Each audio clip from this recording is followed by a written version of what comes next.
রোববার এক মর্মান্তিক দুর্ঘটনায় মারা যান ইরানের প্রেসিডেন্ট, দেশটির পররাষ্ট্রমন্ত্রী সহ বেশ কয়েকজন শীর্ষ কর্মকর্তা।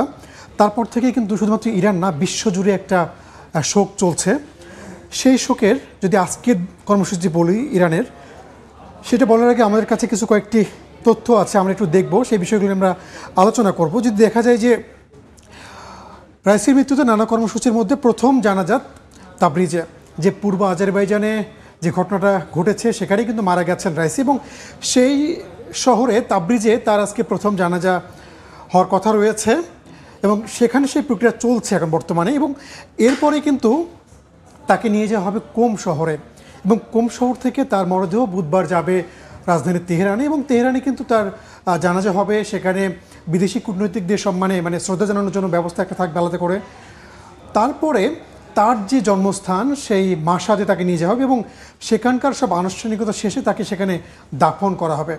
রানা, দাফন কর্মসূচি নিয়ে আমরা জানছিলাম, এখানে আপনি মর্মান্তিক মৃত্যুর কথা বলছিলেন রানা, এই বিষয়টাতে আরেকটু কিন্তু জলঘোলা হয়েছে।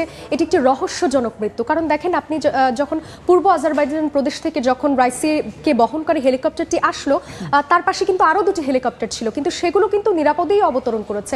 অর্থাৎ রাইসিকে বহনকারী হেলিকপ্টারটি যখন দুর্ঘটনায় কবলিত হলো তখনই কিন্তু নানা প্রশ্ন আসতে শুরু করলো, এটি কি আসলে দুর্ঘটনা নাকি পরিকল্পিত হত্যাকাণ্ড। সেখানে কিন্তু আমরা দেখেছি যুক্তরাষ্ট্র কিংবা ইসরায়েলের কথাও আসছে। তো এই বিষয়গুলোতে এখন আসলে পরিস্থিতি কোন পর্যায়ে রয়েছে, কিংবা তদন্ত কার্যক্রম শুরু হচ্ছে কিনা? সাথী, আমি যদি একটু দেখি যে দেখেন আমার 2 নম্বর পয়েন্টটা, দুর্ঘটনা নাকি পরিকল্পিত তদন্ত শুরু। আপনি জানেন যে আপনি যেটা বলছিলেন আসলে যে প্রশ্নটা, একই প্রশ্ন কিন্তু সবার কাছেই, যে এটা কি আসলেই দুর্ঘটনা নাকি এটা পরিকল্পিত। কারণ এর মধ্যে উঠে এসেছে যে হেলিকপ্টারটা ছিল সেই হেলিকপ্টারটা মার্কিন যুক্তরাষ্ট্রের তৈরি। আরেকটি বিষয় বারবার বলা হচ্ছে যে যেহেতু যুক্তরাষ্ট্র আজকে নাকচ করে দিয়েছে, যে যেহেতু ইরানিরা দাবি করছে এর পেছনে যুক্তরাষ্ট্র বা ইসরায়েলের হাত থাকতে পারে, কিন্তু তারা দুই পক্ষই কিন্তু নাকচ করে দিয়েছে। এর মধ্যে কিন্তু ইরানের সামরিক বাহিনী থেকে একটা তদন্ত শুরু হয়েছে এবং সেই তদন্তের একটা শীর্ষ স্থানীয় দল, প্রতিনিধি দল সেই তদন্ত কার্যক্রম চালাচ্ছে। কারণ যেহেতু প্রশ্ন উঠেছে যে এটা আসলে এই দুর্ঘটনা নাকি পরিকল্পিত, যার কারণে কিন্তু তদন্ত চলছে এবং তদন্ত রিপোর্ট আসার পরে কিন্তু বলা যাবে আসলে কি হচ্ছে বিষয়টা। আরেকটি বিষয় সবচেয়ে গুরুত্বপূর্ণ, যে নতুন প্রেসিডেন্ট নির্বাচনের তারিখ ঘোষণা।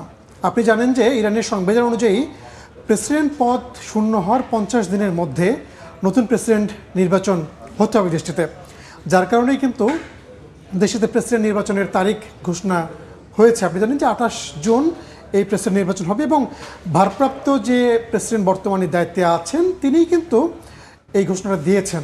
এছাড়া কি আসলে আর কোনো প্রেসিডেন্ট প্রার্থী এখন পর্যন্ত কি ঘোষণা করা হয়েছে, আর কারা প্রেসিডেন্ট নির্বাচন করতে পারেন এরকম কিছু? এইটা যদি বলি যে বেশ কয়েকজনের নাম কিন্তু এরই মধ্যে চলে আসছে যে কে হতে পারেন প্রেসিডেন্ট প্রার্থী। সেখানে যদি বলি যে যিনি প্রেসিডেন্ট ছিলেন রাইসি, তার প্রতিদ্বন্দ্বী যারা ছিলেন তাদের নামও আসছে। একই সঙ্গে আরেকটা বিষয়, যে আগের যে প্রেসিডেন্ট ছিলেন হাসান রুহানি, তার সময়কার শীর্ষ কর্মকর্তারাও কিন্তু এই তালিকায় আছেন। সাদিয়া, একটা বিষয় গুরুত্বপূর্ণ, যে এই বিষয় নিয়ে আলোচনার আগে আমরা একটা বিষয় নিয়ে যদি কথা বলতে চাই, যে দর্শক আপনারা জানেন যে প্রেসিডেন্ট নির্বাচনের তারিখ ঘোষণা করা হয়েছে ইরানে এবং আগামী 28 জুন এই প্রেসিডেন্ট নির্বাচন অনুষ্ঠিত হবে দেশটিতে। কে কে থাকছেন এই তালিকায় বা প্রেসিডেন্ট হওয়ার দৌড়ে কে এগিয়ে আছেন তা নিয়ে একটা প্রতিবেদন আছে, চলুন দেখে আসি। ইব্রাহিম রাইসির মৃত্যুর পর ইরানের অন্তর্বর্তীকালীন প্রেসিডেন্ট করা হয়েছে ভাইস প্রেসিডেন্ট মোহাম্মদ মোকবারকে। আন্তর্জাতিক গণমাধ্যমের খবর, নির্বাচনে প্রার্থী হওয়ার দৌড়ে আছেন এই মোকবার। এছাড়া বর্তমান সড়ক ও নগর উন্নয়ন মন্ত্রী মেহেরদাত বাজর পাশ, জাবেদ জারিফ, আলী আকবর সালেহি সহ গুরুত্বপূর্ণ শীর্ষ কর্মকর্তারাও প্রেসিডেন্ট নির্বাচন করতে চান। তালিকায় আরও আছেন সাবেক প্রেসিডেন্ট হাসান রুহানির মিত্র আলী লারিজানি। সবশেষ নির্বাচনে রাইসির বড় প্রতিদ্বন্দ্বী মোহাম্মদ বাকের কালিবাফও রয়েছেন। তবে ইরানের প্রেসিডেন্টের মসনদে দেশটির সর্বোচ্চ নেতা আয়াতুল্লাহ আলী খামেনির ঘনিষ্ঠ মোহাম্মদ মোকবার ও বর্তমান পররাষ্ট্রমন্ত্রী আলী বাঘেরি কানির বসার জোর সম্ভাবনা দেখছেন অনেকে। প্রতিযোগিতায় পিছিয়ে নেই ইরানের সুপ্রিম ন্যাশনাল সিকিউরিটি কাউন্সিলের সাবেক প্রধান আলী শামখানি। গত বছর চীনের মধ্যস্থতায় সৌদি আরবের সঙ্গে সম্পর্ক পুনঃস্থাপনে সবার নজর কেড়েছিলেন শামখানি। এদিকে প্রেসিডেন্ট হওয়ার দৌড়ে দেশটির সর্বোচ্চ নেতা আয়াতুল্লাহ আলী খামেনির 55 বছর বয়সী ছেলে মোস্তফার নামও বলছেন কেউ কেউ। তবে ক্ষমতাসীন কারো পরিবারের সদস্যকে প্রার্থিতা দিতে আপত্তি আছে অনেকের। নাদিম মারজান, সময় সংবাদ।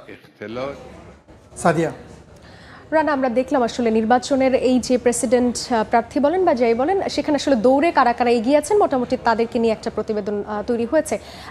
তাহলে আসলে ইরানে এরপর আসলে কি হতে যাচ্ছে, মানে নির্বাচনে কোনো চমক তো প্রত্যাশিত নাই বললেই চলে। সাথে ইরানের রাজনীতির ক্ষেত্রে যেটা বিষয় সবচেয়ে গুরুত্বপূর্ণ সেটা হচ্ছে যে তাদের যে সর্বোচ্চ ধর্মীয় নেতা আয়াতুল্লাহ আলী খামেনি, তিনি আসলে ইরানের সব কিছু যদি বলি আমি, কারণ যতই আমরা বলি যে বেশ কয়েকজন দৌড়ে এগিয়ে আছেন, কিন্তু খামেনি যাকে চাবেন বা যাকে সমর্থন দিবেন তিনিই কিন্তু ইরানের প্রেসিডেন্ট হিসেবে নির্বাচিত হবেন।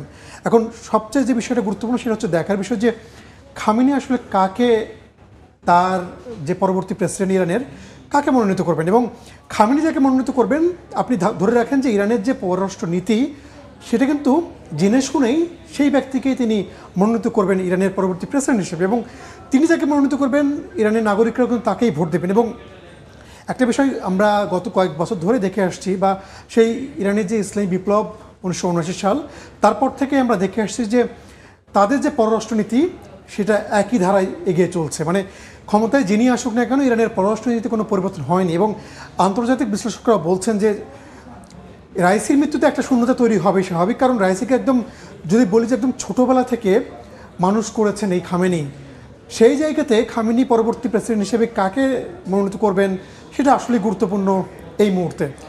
রানা, এছাড়াও আরেকটি বিষয় সেটি হচ্ছে যে ইরানের শত্রু দেশ বলে বিবেচিত যুক্তরাষ্ট্র রাইসির মৃত্যুর ঠিক অনেকখানি পরেই আসলে তারা শোকবার্তা জানালো। ইসরায়েল এখনও আনুষ্ঠানিকভাবে কিছু বলেছে কিনা সেটিও এখনও নিশ্চিত নয়, কারণ এক ইসরায়েলি কর্মকর্তার বরাতে আমরা জেনেছি যে তাদের আসলে কোনো হাত থাকতে পারে কিনা সেটি নিয়ে কথা বলেছে। যুক্তরাষ্ট্রের এই যে শোকবার্তা, এটিকে আসলে কিভাবে দেখা হচ্ছে আন্তর্জাতিক মহলে? সাদিয়া, আমাদের যে তথ্যগুলো ছিল আপনি দেখেন, ওইটার আগে আমার আরেকটা বিষয় একটু আলোচনা করি যে জাতিসংঘের নীরবতা ক্ষুব্ধ ইসরায়েল। আপনি জানেন যে সারা বিশ্বে শোক পালন করা হচ্ছে। কালকে মানে সোমবার জাতিসংঘের নিরাপত্তা পরিষদে 1 মিনিটের জন্য নীরবতা পালন করা হয়, এবং সেখানে যুক্তরাষ্ট্রও কিন্তু এই নীরবতা পালনে অংশ নিয়েছিল, যার ঘটনায় ক্ষুব্ধতা জানিয়েছে ইসরায়েল। জাতিসংঘে ইসরায়েলের প্রতিনিধি তিনি বলেছেন জাতিসংঘে এটা হওয়া উচিত ছিল না, এবং তার মতে এটা নাকি লজ্জাকর যে জাতিসংঘে কেন ইরানের যে প্রেসিডেন্ট যিনি ছিলেন রাইসি, তিনি সমালোচিত ছিলেন, তাকেই কেন নীরবতা প্রদর্শন করা হবে তার জন্য। জাতিসংঘে এটা নিয়ে তিনি জানিয়েছেন ক্ষুব্ধতা, এবং তিনি বলেছেন যে এই ধরনের কর্মকাণ্ড বিশ্ব শান্তি নষ্ট করবে, এটা ইসরায়েলের দাবি। অন্যদিকে আপনি একটা দেখেন যে সারা বিশ্বে কিন্তু যে শোকের যে বিষয়টা সেটা চলছে। যুক্তরাষ্ট্র একদিন পরে শোক জানালো সোমবারে। আপনি জানেন যে রোববারে কিন্তু যে ঘটনাটা, সোমবার সকাল থেকে সারা বিশ্বের বিভিন্ন দেশ শোক জানিয়েছেন, এবং আমাদের দেশেও কিন্তু আগামীকালকে বা বৃহস্পতিবারে শোক ঘোষণা করা হয়েছে, এবং ইরান জুড়ে কিন্তু 5 দিনের শোক চলছে। আপনি জানেন যে মধ্যপ্রাচ্যের সবগুলো দেশে শোক চলছে, সেখানে যুক্তরাষ্ট্র কিন্তু বন্ধু না শত্রু হিসেবে পরিচিত ইরানের। সেখানে তারা যখন দেখছে যে ইউরোপ পর্যন্ত শোক জানানো শুরু করেছে, ইউরোপের দেশগুলো, ইউরোপীয় ইউনিয়ন যখন শোক জানাচ্ছে, তখন তারা সোমবার শোক জানিয়েছে, এবং পররাষ্ট্র মন্ত্রণালয় আনুষ্ঠানিকভাবে বলেছে যে ওই ঘটনায় নিহতদের প্রতি আমরা শোক জানাচ্ছি। একই সঙ্গে তারা বলেছে যে দাবিটা করা হচ্ছে যে ইসরায়েল এবং যুক্তরাষ্ট্রের পেছনে জড়িত থাকতে পারে, সেই কথাও কিন্তু তারা নাকচ করে দিয়েছে। একদমই তাই, মানে এরকম কিছু কথাবার্তা সামাজিক যোগাযোগ মাধ্যমে চলছিল যে শত্রুর মৃত্যুতে আসলে শোক জানায়, কিন্তু সেটা যুক্তরাষ্ট্র ইরানের প্রেসিডেন্টের মৃত্যুতে করতে পারছে না। একই অবস্থা আসলে ইসরায়েলেরও। এছাড়া আমি যদি একটু অন্যদিকে যাই, যে ইরানের প্রেসিডেন্ট, আপনি জানেন যেহেতু আপনি নিউজগুলো কভার করছেন, যে ইরানি প্রেসিডেন্ট রাইসি তিনি কিন্তু তার যে কূটনীতির কৌশলগুলো আছে সেটা একটু ভিন্নভাবেই মোকাবেলা করতেন। তো তার মৃত্যুতে আসলে ইরানের এই যে প্রভাবটা সেটা কি একটু থমকে যাবে কিনা, কি মনে হয়? সাথে আমি আপনাকে একটু আগেও বলেছি যে ইরানের পররাষ্ট্রনীতি কখনো পরিবর্তন হবে না, কারণ খামেনি যেভাবে চাবেন সেভাবে কিন্তু দেশ পরিচালিত হবে। সেই জায়গায় যদি আপনি আমাকে বলতে বলেন, আমি আপনাকে বলবো যে আগামীতেও যিনি দায়িত্বে আসুক না কেন, তাদের যে পররাষ্ট্রনীতি সেই পররাষ্ট্রনীতি কোনো পরিবর্তন হবে না, এবং ইরানের যে প্রভাব মধ্যপ্রাচ্য জুড়ে, সেই প্রভাব বর্তমানে যে অবস্থায় আছে আগামীতেও একই অবস্থায় থাকবে। আপনাকে ধন্যবাদ রানা যুক্ত হবার জন্য।